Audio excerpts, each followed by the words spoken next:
어느 부부가 아침에 매일 아침마다 함께 출근을 하는 이러한 가정이 있었습니다. 남편이 운전을 하고 아내는 이 남편의 옆에 타서 같이 일하러 가는 것이었습니다.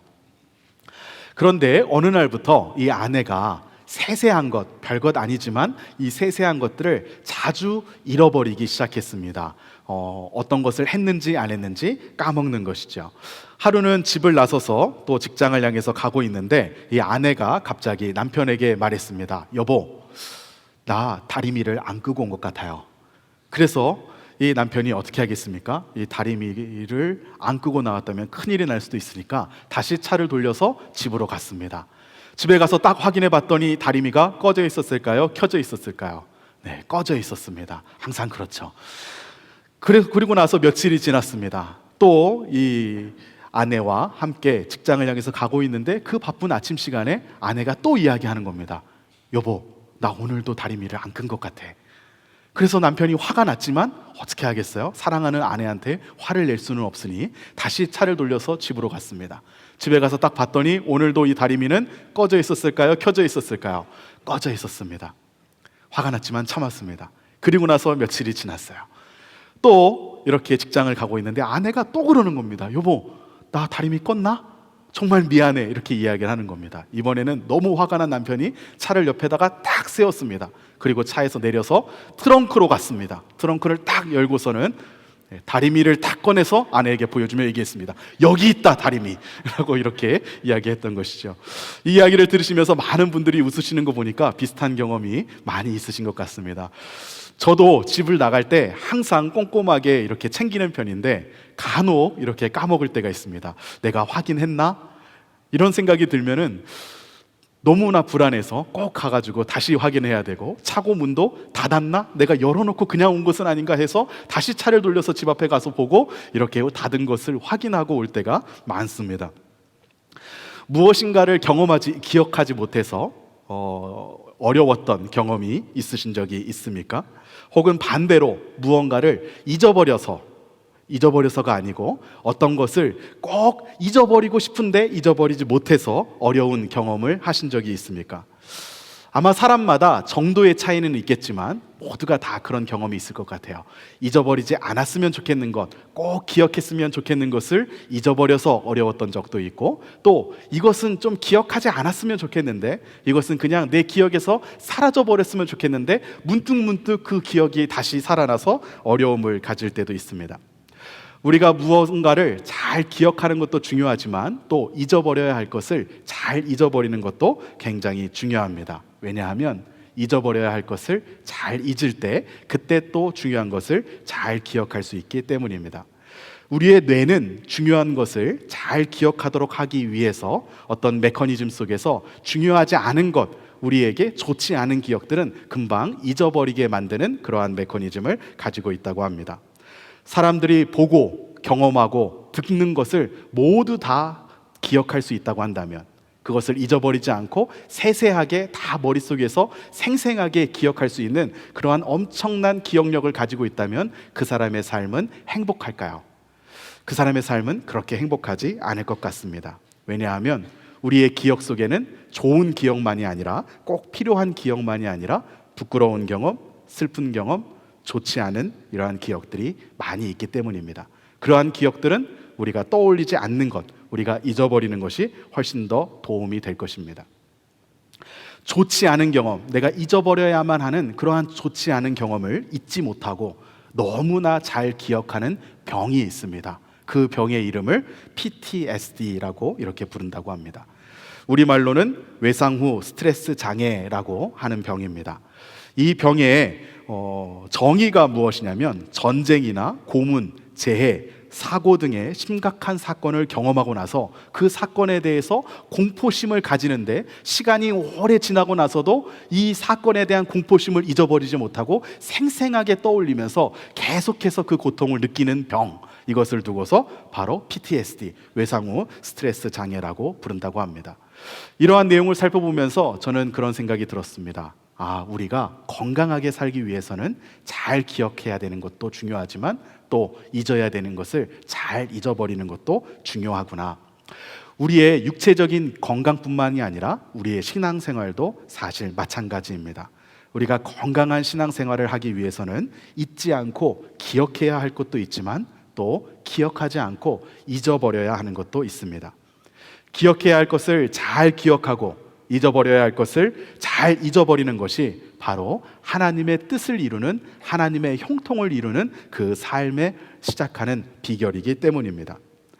하나님은 오늘 본문에서 이스라엘 백성들에게 이제 막 요단강을 건너서 하나님께서 약속하신 그 약속의 땅, 가나안 땅에 들어가는 그 순간에 놓인 이스라엘 백성들에게 바로 이 기억과 잊어버림의 신앙의 교훈을 주십니다. 이스라엘 백성들이 무엇을 기억해야 되고 이스라엘 백성들이 무엇을 잊어버려야 되는지를 하나님께서 말씀해 주시는데, 하나님께서 약속하신 그 가나안 땅으로 들어가는 그 시작점에, 이 중요한 순간에 하나님께서 이스라엘 백성들에게 주시는 신앙적인 교훈이 기억해야 될 것을 잘 기억하고 잊어버려야 될 것을 잘 잊어버려라 라고 이렇게 말씀해 주시는 것이죠. 그래서 저는 오늘 본문을 통해서 하나님께서 이스라엘 백성들에게 주시는 이 기억과 관련된 신앙적인 교훈을 함께 살펴보기 원합니다. 그래서 오늘 말씀의 제목이 무엇이냐면 바로 형통의 기반, 기억이라고 제가 정해보았습니다. 같이 함께 읽어볼까요? 시작. 형통의 기반, 기억. 무엇을 기억하느냐, 무엇을 기억하지 않느냐가 하나님의 뜻을 이루어 드리는 그 하나님의 형통을 이루는 삶을 사는 데에 가장 기초적인 기반이 된다라는 이런 의미입니다. 이스라엘 백성들은 이제 하나님의 명령을 따라서 요단강을 건넙니다. 이스라엘 백성들이 요단강을 건넌 방법은 자신들의 지혜나 자신들의 힘이나 능력이 아니고 하나님께서 베풀어 주신 기적적인 방법을 통해서 건너는 것이었습니다. 자신들을 집어삼킬 것 같은, 절대 건너지 못할 것 같은 큰 물결이 흘러가는데 하나님께서 명령하셨을 때 그 명령에 순종해서 제사장들이 그 물결에다가 발을 집어넣었을 때 그때 물이 줄어들기 시작합니다. 그리고 얼마 지나지 않아서 그 물이 끊어집니다. 이스라엘 백성들에게는 자신들이 지금 가나안 땅으로 나아가는 데 있어서 그것을 가로막고 있는 이 요단강이라는 커다란 강이 건너지 못할 만큼 정말 큰 문제였습니다. 해결하지 못할 것과 같은 문제였습니다. 이것은 이스라엘 백성들의 관점입니다. 그렇다면 이스라엘 백성들을 그 자리까지 이끌고 가신 하나님은 어떻게 보셨을까요? 하나님에게도 이 요단강이 정말 큰 문제였을까요? 하나님에게도 정말 온 힘을 다해서 이스라엘 백성을 도와야지만 이스라엘 백성이 건너갈 수 있는 그러한 큰 문제였을까요? 아닙니다. 하나님에게는 이 요단강은 아무런 문제가 아니었습니다. 하나님은 얼마든지 이스라엘 백성으로 하여금 어떠한 방법을 통해서든지 이 요단강을 건너가게 하실 수 있었습니다. 오늘 본문에서는 하나님께서 이 요단강에 물이 끊어져서 강 자체가 마른 땅처럼 되게 한 이후에 이스라엘 백성들이 건너가게 하십니다. 그런데 하나님께서는 꼭 이 방법을 사용하지 않으셔도 됐습니다. 이스라엘 백성들에게 하나님의 능력을 보여주시기 위해서는 물이 끊어져서 마른 땅처럼 되지 않고 물이 그냥 옆에서 벽처럼 서 있어도 됐습니다. 또 다른 방법으로는 하나님께서 그냥 이스라엘 백성들로 하여금 물 위를 걸어가는 그러한 체험을 하게 해주셔도 됐습니다. 다른 것은 못하겠습니까? 날아서 가게도 할 수 있을 테고 아주 여러 가지 우리가 생각할 수 있는 모든 방법을 통해서 하나님은 이 문제를 이스라엘 백성들 앞에 놓여져 있었던 이 요단강이라는 어려움을 극복하게 도와주실 수 있었을 것입니다. 그러나 하나님은 오늘 본문에서 보듯이 이 요단강의 물길이 끊어진 이후에 마른 땅처럼 되었을 때 이스라엘 백성들이 그곳을 지나가게 하십니다. 하나님의 능력에는 제한이 없고 어떠한 방법으로든 이스라엘 백성들을 건너게 해주실 수 있었는데 하나님께서는 왜 요단강이 물이 멈춘 이후에 마른 땅처럼 된 이후에 두 발로 걸어서 이 요단강을 건너가게 하셨을까요? 이 부분을 묵상하면서 제 안에는 이런 마음이 들었습니다. 강바닥을 보게 하시려고, 그리고 그 강바닥에서 돌을 줍게 하시려고 하나님께서 이 방법을 택하셨다라는 생각이 들었습니다. 이 강바닥은 하나님의 은혜가 아니면 볼 수 없는 강바닥이었습니다. 하나님께서 이 기적을 일으켜 주시지 않았으면 이스라엘 백성들은 그 강바닥이 어떻게 생겼는지 알지 못하고 그 강의 강바닥에 어떠한 돌들이 있는지도 알지 못하고 또 그 돌들을 가지고 나올 수도 없었을 것입니다. 하나님의 은혜의 역사가 있어야지만 볼 수 있는 강바닥, 하나님의 은혜의 역사가 있어야지만 그곳 가운데 취할 수 있는 돌을 이스라엘 백성들에게 취하다가 오늘 너희가 유숙할 곳에다가 두라라고 말씀하시는 것이죠.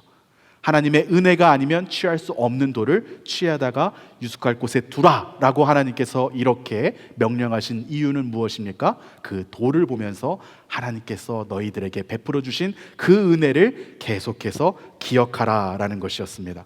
바로 그 돌 자체가 기억의 상징이 되는 것이었습니다. 그런데 하나님께서 역사하시는 방법이 참 재미있습니다. 무엇이냐면 이스라엘 백성들이 그 돌을 가져다가 그들이 유숙할 곳에 놓는데 그 놓는 장소의 이름이 무엇입니까? 바로 길갈입니다.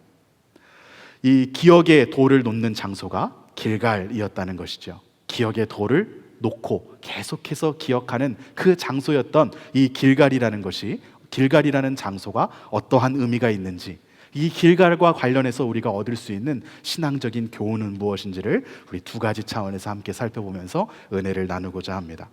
길갈에서 우리가 얻을 수 있는 이 믿음의 교훈은 무엇일까요? 첫 번째로 길갈에서 우리가 얻을 수 있는 믿음의 교훈은 우리가 기억해야 할 것만 기억해야 한다라는 것입니다.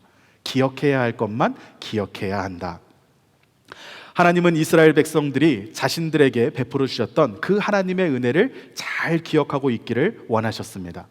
이스라엘 백성들 앞에 자신들 스스로는 절대 넘어갈 수 없을 것과 같은 그러한 큰 문제를 만났을 때 자신들의 힘이 아니라 하나님께서 베풀어 주신 기적적인 능력으로 그 하나님의 은혜로 그것을 넘어갔다, 그 문제를 극복했다라는 것을 이스라엘 백성들이 잘 기억하기를 원하셨습니다. 왜냐하면 그 기억을 잘 가지고 있을 때 그들 앞에 놓여져 있는 이전보다 더 큰 문제들을 잘 이겨나갈 수 있기 때문이었습니다. 사실 이스라엘 백성들은 그 요단강 앞에서는 그 문제가 제일 큰 문제 같았고 그 문제를 자신들이 극복할 수 없는 것처럼 보였지만 이것 넘어가고 나면 문제가 끝나는 것이 아니었습니다. 이것을 넘어가고 나면 이 요단강보다 더 큰 문제들을 매일매일 이스라엘 백성들은 삶 가운데 마주해야 됐습니다. 이 요단강은 내가 건들지 않으면 나를 집어삼키지는 않습니다. 내가 요단강으로 들어가지 않으면 위험하지 않습니다. 그런데 가나안 땅에 들어가자마자 이제 가나안 모든 족속들이 이스라엘 백성들을 치고자 나올 것입니다. 매 순간순간 목숨을 걸고 싸워야 합니다. 목숨과 나의 목숨뿐만이 아니라 우리 가정의 모든 생명과 재산을 다 걸고 싸워야 합니다. 언제 끝날지 알 수 없는 싸움입니다. 그러한 위험들 앞에서 하나님께서 자신들에게 베풀어 주셨던 그 은혜를 기억하지 않는다면 그들은 그러한 싸움들, 그러한 문제들 가운데 또 엎어질 수밖에 없기 때문이었습니다. 그래서 하나님은 하나님께서 은혜를 베풀어 주셔서 이 요단강을 건넜다라는 사실을 이스라엘 백성들이 잘 기억하게 하기 위해서 이 돌을 가져다가 너희가 유숙할 곳에 내려두라라고 이야기합니다. 오늘 본문 4장 3절 말씀을 같이 함께 읽겠습니다. 시작. 그들에게 명령하여 이르기를 요단 가운데 제사장들의 발이 굳게 선 그곳에서 돌 12를 택하여 그것을 가져다가 오늘 밤 너희가 유숙할 그곳에 두게 하라 하시니라. 요단강이 크게 불어나서 큰 물결이 흘러갑니다. 제사장들이 먼저 믿음으로 하나님의 말씀에 순종하여 이 물에다가 발을 담궜습니다. 그리고 이 물이 줄어듭니다. 그리고 제사장들이 어떻게 했을까요? 앞장서서 가다가 이 제사장들은 이 물이 멈춘 강의 중간에 서 있었습니다.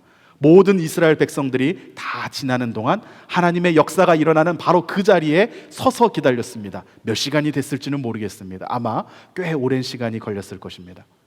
그 시간 동안 제사장들은 그 강 한가운데 서 있었던 것이죠. 믿음의 자리를 지키고 있었습니다.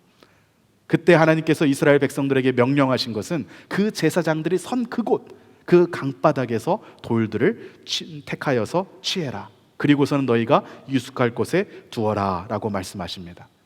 그 유숙할 곳이 어디냐면 바로 오늘 본문 4장 19절에 나와 있습니다. 같이 읽겠습니다. 시작. 첫째 달 10일에 백성이 요단에서 올라와 여리고 동쪽 경계 길갈에 진침해. 그 동네 이름이 무엇이었습니까? 바로 길갈이었습니다. 제가 이스라엘에 살면서 공부할 때 저에게 있어서 가장 큰 유익이 되었던 것이 무엇이냐면 성경을 읽다가 궁금한 부분이 생기면 그 동네에 가서 성경을 읽으면서 묵상해 보는 것이었습니다. 여리고의 사건을 읽을 때는 여리고성에 올라가서 그 부분을 읽으면서 묵상해 보았습니다. 또 이 부분을 읽을 때는 길갈이라고 추정되는 곳에 가서 이 본문을 읽으면서 묵상해 보았습니다. 그때 제가 궁금했던 것이 있었습니다. 길갈이라는 동네의 이름이 무엇일까? 길갈이라는 동네의 이름의 의미는 우리말로 그대로 의미를 살려서 번역하면 대굴입니다. 무슨 의미냐면요, 우리나라 사람들은 돌이 굴러갈 때 어떻게 굴러갑니까? 대굴대굴 이렇게 굴러가죠. 이스라엘 사람들은 돌이 굴러가는 것을 길갈길갈 하고 굴러간다고 이렇게 생각합니다. 그래서 이 길갈이라는 말은 어떠한 특별한 의미가 있는 말이 아니었습니다. 그런 의성어입니다. 돌이 대굴대굴 굴러가듯이, 돌이 길갈길갈 굴러가듯이 굴러가는 곳이 바로 길갈이다라고 해가지고 이름을 길갈이라고 붙인 곳이었습니다. 왜 이곳의 이름이 길갈이었을까요? 바로 여호수아 5장 9절 말씀에 그 의미가 기록되어 있습니다. 같이 읽겠습니다. 시작. 여호와께서 여호수아에게 이르시되 내가 오늘 애굽의 수치를 너희에게서 떠나가게 하였다 하셨으므로 그곳 이름을 오늘까지 길갈이라 하느니라. 애굽에서 겪었던 모든 수치를 돌이 그냥 굴러가듯이 다 굴러가서 그냥 흘려보냈다, 다 떠나버렸다, 그런 의미에서 그 장소의 이름을 길갈이라고 불렀던 것이죠.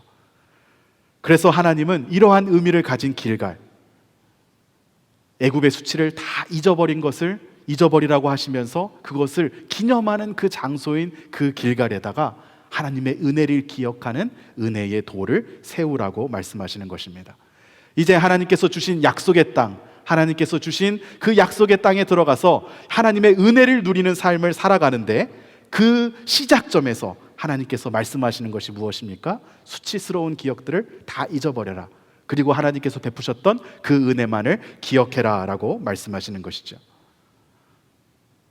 여기서 말하는 애굽의 수치는 애굽에서 노예로 생활했던 그 수치만을 말하지 않습니다. 지금 가나안 땅으로 들어가는 이 이스라엘 백성들은 애굽에서 애굽의 종으로 생활했던 경험이 있는 사람들은 아니었습니다. 다 광야에서 태어난 광야 세대였기 때문입니다. 그래서 이들에게 애굽의 수치를 잊게 하겠다라는 것은 자기 자신들의 경험뿐만이 아니라 자신들의 민족이 가지고 있는 경험, 그리고 자신들이 보았던 출애굽하여서 하나님께서 이끄시는 이 가나안 땅으로 들어오면서 자신들과 자신들 가족들, 우리 부모 세대들이 계속해서 하나님 앞에 하나님을 신뢰하지 못하고 불충하며 원망하고 죄를 지었던 그 부끄러운 모습들을 다 포함하여 애굽의 수치라고 이야기하는 것입니다. 하나님은 주님께서 이제 베풀어 주시는 은혜의 땅에서 살아가는 바로 그 시점에서 무엇을 얘기하시는 것입니까? 그 애굽의 수치를 다 잊어버려라, 그것을 다 떠나보내라 라고 하나님은 그렇게 말씀하십니다. 어떠한 사람이든지 간에 자신의 삶을 돌아보면 성공한 기억도 있고 잘한 부분도 있고 또 부끄러운 부분도 있고 잘하지 못한 부분도 있을 것입니다. 어떠한 사람이든 그러한 양면을 다 가지고 있을 것입니다. 성공만 기억한다면 교만한 사람이 될 것입니다. 그러나 반대로 실패만 기억한다면 그 역시 교만한 사람이 될 것입니다. 우리 교만이라는 것은 제가 언젠가 한번 말씀을 전하면서 말씀드렸던 것 같아요. 이 교만이라는 것은 내가 잘났습니다, 나는 무엇이 많습니다, 나는 자식들이 참 잘 됐습니다, 이런 것을 이야기하는 것, 어디 가서든지 자랑하는 것이 교만이 아니라고 말씀드렸습니다. 이것은 무엇입니까? 나는 돈도 많고 나는 자식도 잘 됐고 나는 뭐 부러운 것이 하나도 없고 이렇게 자랑하는 마음으로 이야기하는 것은 교만이 아니라 모자른 것이라고 말씀드렸습니다. 교만은 무엇입니까? 교만은 이런 것들을 말하는 것이 아니라 하나님을 인정하지 않는 것이 교만입니다. 하나님의 은혜를 인정하지 않는 것이 교만입니다. 과거의 삶을 돌아볼 때 나 참 잘 살았다, 나 이런 부분 참 잘했다, 내 삶 참 다른 사람들에게 내놓고 싶을 만큼 아주 좋은 삶이었다 라고 이야기한다면 그것은 교만입니다. 왜 그럴까요? 그 안에 하나님이 안 계시기 때문입니다. 자신의 삶을 돌아보면서 내 삶 참 내세울 것 없고 부끄럽고 참 부족하고 나는 아무것도 할 수 없는 아무것도 아닌 인간이구나 라고 이렇게 이야기하는 것도, 이러한 마음을 가지는 것도 교만입니다. 왜 그럴까요? 하나님을 인정하지 않기 때문입니다. 그래서 우리는 나의 성공과 내 실패를 기억하는 것이 아니라 그 안에서 하나님을 기억해야 합니다. 잘된 것 가운데, 우리가 잘한 것 가운데, 우리의 삶 가운데, 다른 사람들에게 모범이 될 만한 것 가운데 하나님께서 베풀어 주셨던 은혜, 그리고 때로는 잘 되지 못하고 부끄러움 가운데, 또 다른 사람들이 알지 않았으면 좋겠는 그러한 부끄러운 모습들 가운데서도 나를 포기하지 않으시고 나를 붙들어 주시고 품어 주셨던 그 하나님의 은혜, 하나님의 은혜를 기억해야 합니다. 오늘 우리의 삶을 함께 돌아보기 원합니다. 혹시 여러분들의 삶 가운데서 내가 꼭 기억해야 할 하나님의 은혜를 기억하지 못하고 있는 부분은 없습니까? 또 반대로 내가 잊어야 되는, 하나님께서 이미 다 품어주시고 죄 없다 해주신 그 과거의 수치를 잊지 못해서 가슴 아파하고 계신 분 계십니까? 오늘 이 길갈의 은혜가 여러분들 가운데 함께 하시기를 축복합니다. 꼭 나의 삶뿐만이 아니라 우리 공동체에서 다른 사람과 또 같이 교제하면서 다른 사람에 대해서도 저 사람이 참 하나님 앞에 신실하게 섬겼던 것, 또 다른 차원으로는 저 사람이 한때 어떨 때 실수했던 것, 우리가 기억해야 될 것은 무엇이고 우리가 잊어야 될 것은 무엇인지 은혜로 그것을 잘 선택하는 그러한 믿음 생활 하시기를 주님의 이름으로 축복합니다.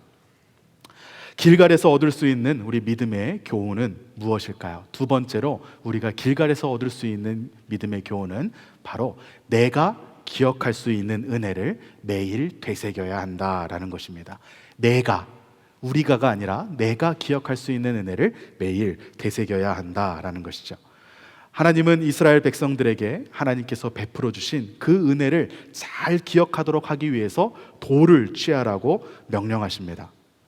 그런데 가만히 생각해 보면 하나님께서 돌을 취하라고 명령하시는데 굉장히 세세하게 명령하시면서 세세하게 명령하신 그 방법도 참 재미있습니다. 왜냐하면 그 돌을 가져다가 그 돌을 세워두고 그 돌을 보면서 하나님께서 우리에게 베풀어 주신 은혜를 기념한다라고 한다면, 이 돌이 그냥 작은 돌이 아니라 어마어마하게 큰 돌이면 그 돌을 보면서 압도되면서 오히려 더 하나님의 은혜를 더 잘 기억할 수 있을 것입니다.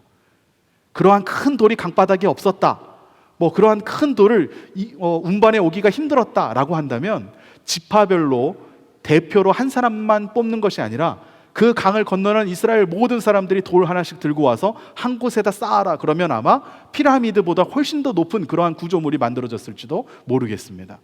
그러한 구조물을 그때 그렇게 만들어 두었다면 그 돌들이 오늘날까지 남아서 이 성경의 역사가 사실이라는 것을 증명해 줄 것입니다.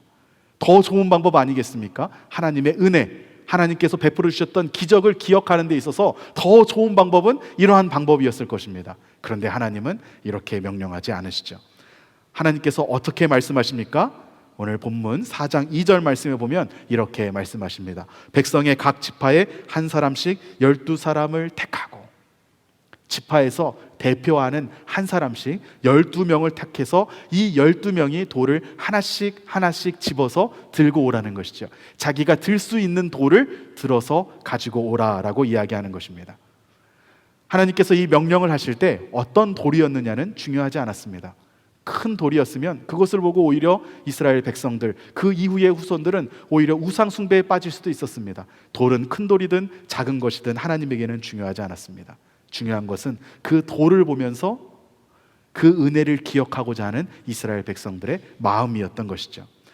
그래서 하나님은 한 사람이 들 수 있는 돌을 택하라라고 말씀하심으로써 이 하나님의 은혜, 하나님께서 베풀어 주셨던 기적을 기억하는 것은 우리 모두가 다 같이 기억해야 되는 것이 아니라 그것은 나중 일이고, 일단은 나 혼자서 감당할 수 있는 은혜, 나에게 베풀어 주셨던 이 하나님의 은혜를 매일매일 기억하면서 되새기라라고 말씀하시는 것입니다.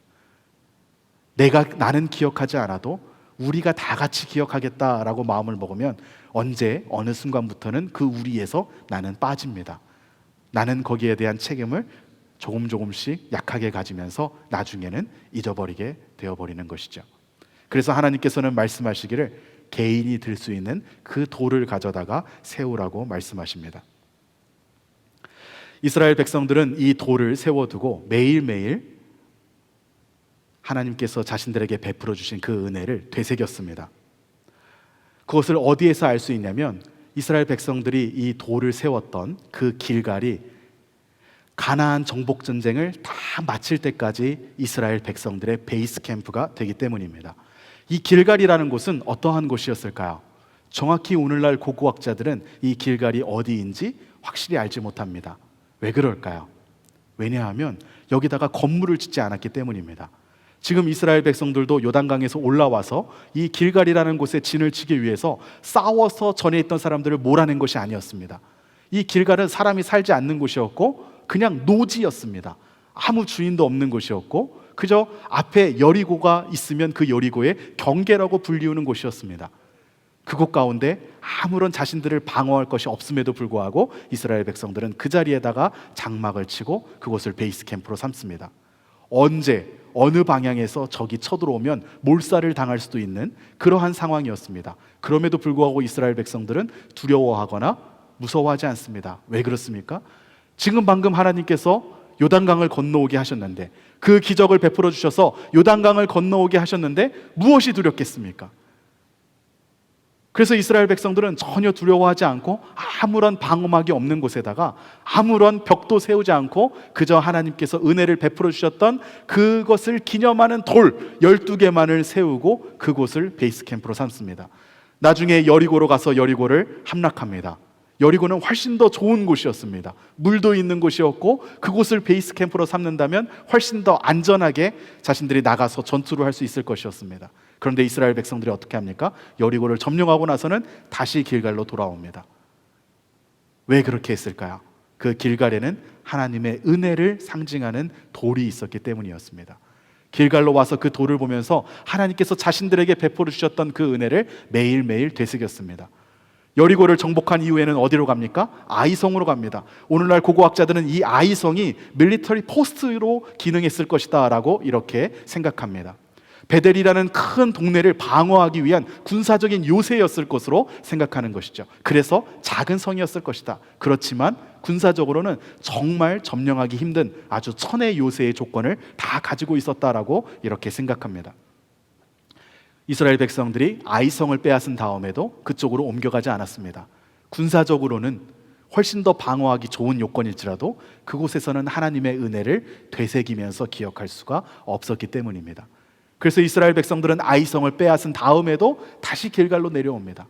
나중에 베델을 빼앗은 다음에도 다시 길갈로 내려옵니다. 남쪽을 다 정복한 다음에도 다시 길갈로 갑니다. 북쪽을 다 정복한 다음에도 다시 길갈로 가서 하나님께서 수도를 세우라고 하는 곳에 나중에 실로에 가서 수도를 세우는 것이죠. 이스라엘 백성들은 계속해서 매일매일 이 길갈을 중심으로 움직이면서 하나님께서 자기네 삶에 베풀어 주신 그 은혜를 기억했습니다. 나중에 이스라엘 백성들이 전쟁을 다 마치고 자신들에게 왕이 필요하다 해서 이 왕을 세울 때까지도 이스라엘 백성들은 이 신앙을 잘 유지했습니다. 그 내용을 우리 사무엘상 11장 14절 15절 말씀에서 함께 볼 수 있습니다. 같이 함께 읽어보겠습니다. 시작. 사무엘이 백성에게 이르되 오라 우리가 길갈로 가서 나라를 새롭게 하자. 모든 백성이 길갈로 가서 거기서 여호와 앞에서 사울을 왕으로 삼고 길갈에서 여호와 앞에 화목제를 드리고 사울과 이스라엘 모든 사람이 거기서 크게 기뻐하니라. 처음 왕을 세우는 이 순간에도 이스라엘 백성들은 이 하나님의 은혜를 기억하기 위하여 어디로 갔습니까? 길갈로 갔습니다. 길갈에 가서 하나님께서 베풀어 주셨던 그 은혜를 기억하면서 우리의 나라를 새롭게 하자 이렇게 결단했던 것이죠. 그런데 처음 왕을 세울 때까지는 길갈에 가서 하나님께서 베풀어 주셨던 그 은혜를 잘 기억하면서 자신들의 마음, 자신들의 신앙, 나라를 새롭게 하는 마음을 가졌습니다. 그런데 다음 왕이 세워지고 그 다음 왕이 세워지고 계속 세월이 가면서 여러 명의 왕이 세워지는 동안 이스라엘 백성들의 이 마음은 점점점 해이해져 갔습니다. 이제는 가나안 땅을 정복할 때처럼 매일매일 전투를 벌이지 않아도 되는 그러한 삶을 살았습니다. 이제는 왕도 있었고 지금은 새로운 왕이 세워지면 저 왕이 어떻게 할지 대강 보면 알았고 큰 변화가 일어나지 않는다는 것도 알았습니다. 그래서 이스라엘 백성들은 마음을 느긋하게 가지면서 하나님 앞에서 매일매일 하나님께서 자신들에게 베풀어 주셨던 그 은혜를 갱신하는 것을 하지 않았습니다. 그래서 어떻게 되었을까요? 하나님께서 주셨던 그 은혜를 다시 되새기면서 그 은혜를 보고 매일매일 은혜를 받지 않으니 이스라엘 백성들이 어떻게 되었을까요? 그 은혜의 장소였던 그 길갈이 하나님께서 주셨던 그 은혜를 기억하는 장소였던 그 소중한 길갈이 바로 하나님께 범죄하는 장소가 되어버립니다. 아모스서 5장 5절 말씀을 같이 함께 읽어보겠습니다. 시작. 베델을 찾지 말며 길갈로 들어가지 말며 브엘세바로도 나아가지 말라. 길갈은 반드시 사로잡히겠고 베델은 비참하게 될 것임이라 하셨나니. 아주 충격적인 말씀입니다. 여기서 지금 아모스가 이야기하고 있는 베델, 길갈, 브엘세바, 이 세 도시는 모두 하나님께서 이스라엘 민족들에게, 이스라엘 백성들에게 아주 큰 은혜를 베풀어 주신 그러한 은혜의 장소였습니다. 이러한 동네들을, 이러한 도시들을 생각한다 그러면 도시들의 이름을 듣는 것만으로도 하나님께서 우리에게 얼마나 큰 은혜를 베풀어 주셨는지를 떠올릴 수 있는 그러한 도시들이었습니다. 그런데 아모스 예언자가 비판하는 것은 무엇입니까? 그 장소가 하나님께 범죄하는 장소가 되어버렸다라고 말하는 것이지요. 아모스뿐만이 아닙니다. 호세아라는 예언자도 동일하게 선포합니다. 호세아 9장 15절 말씀을 같이 함께 읽어보겠습니다. 시작. 그들의 모든 악이 길갈에 있으므로 내가 거기에서 그들을 미워하였노라. 그들의 행위가 악함으로 내 집에서 그들을 쫓아내고 다시는 사랑하지 아니하리라. 그들의 지도자들은 다 반역한 자니라. 여기서는 모든 악이 길갈에 있다라고 이야기합니다. 하나님께서 큰 은혜를 베풀어 주셨던 곳, 큰 은혜를 베풀어 주시는 것을 기념하는 그 은혜의 장소가 이제는 범죄의 장소가 되어버린 것이죠. 우리가 아무리 귀한 은혜를 받았다고 하더라도 하나님께서 우리에게 베풀어 주신 그 은혜가 아무리 크고 아무리 특별하다고 하더라도 그 은혜를 우리가 매일매일 새롭게 되새기지 않으면 오히려 그 은혜 받았던 것이 오늘 우리가 하나님의 은혜를 받는 데에 방해가 될 수 있습니다. 한때 아주 뜨겁게 신앙생활하고 한때 하나님 앞에 아주 큰 헌신을 했던 그 경험이 오늘날도 우리가 계속해서 되새김질하며 하나님 앞에 그 은혜를 받기 위하여서 새롭게 하지 않는다면 옛날에 그렇게 섬겼던 것 때문에 오늘날 우리가 하나님으로부터 은혜를 받지 못하는 경우가 많습니다. 다른 사람들이 하나님을 섬기는 것을 보면 비판하는 마음을 가집니다. 나는 옛날에 저거보다 훨씬 더 잘했는데, 내가 옛날에 섬길 때는 저런 태도가 아니었는데, 이런 마음이 당연히 듭니다. 다른 사람들뿐만이 아니라 나 자신을 바라보면서도 그럽니다. 하나님 앞에 어떠한 헌신을 하려고 하다가도 옛날에는 이거보다 훨씬 더 했는데 뭐 이 정도, 이거 별것 아니니 나중에 내가 더 마음이 하나님 앞에 큰 마음을 가지게 되었을 때 그때 제대로 헌신하지 하면서 매일매일을 하나님 앞에서 바로 서지 못하는 그러한 신앙생활을 하게 되는 경우가 아주 많이 있습니다. 하나님께서 여러분들의 삶 가운데 베풀어 주신 은혜는 무엇입니까? 이스라엘 백성들이 전혀 넘어가지 못할 것 같다고 생각했던 그 요단강을 건너게 해주셨던 것과 같은 그러한 은혜, 여러분들의 삶 가운데는 어떠한 은혜가 그러한 은혜입니까? 모든 분들에게 하나님께서 베풀어 주셨던 그러한 은혜가 있을 줄로 믿습니다. 우리는 하나님의 은혜를 받은 자로서 매일의 삶 가운데서 그 은혜를 되새기면서 오늘도 그 은혜를 누리기 위하여서 열심을 내며 살아가는 자들이 되어야 합니다. 주신 은혜들을 날마다 새롭게 하며 그 하나님 앞에 엎드려 주시는 이 귀한 길갈의 축복을 받으시기를 주님의 이름으로 축복합니다. 오늘 읽은 우리 여호수아 4장의 마지막 구절은 하나님께서 기억의 돌을 길갈에 세우게 하신 목적을 말씀하심으로 마칩니다. 이 4장 24절 말씀을 같이 함께 읽어보겠습니다. 시작. 이는 땅의 모든 백성에게 여호와의 손이 강하신 것을 알게 하며 너희가 너희의 하나님 여호와를 항상 경외하게 하려 하심이라 하라. 하나님께서 그 기억의 돌들을 택하셔서 그렇게 세우게 하신 그 이유가 무엇이라고 하십니까? 이 땅의 모든 백성이 하나님의 능력을 알게 하려고, 이 땅의 모든 백성이라고 이야기합니다. 여기서 말씀하시는 이 땅의 모든 백성은 그때 당시에 그 지역에 있는 백성만을 이야기하지 않습니다. 바로 오늘날, 오늘을 살아가는 우리도 다 포함하는 말씀이십니다. 즉 하나님은 우리로 하여금 하나님의 능력을 알도록 하기 위하여서 이 일을 일으키셨던 것이죠.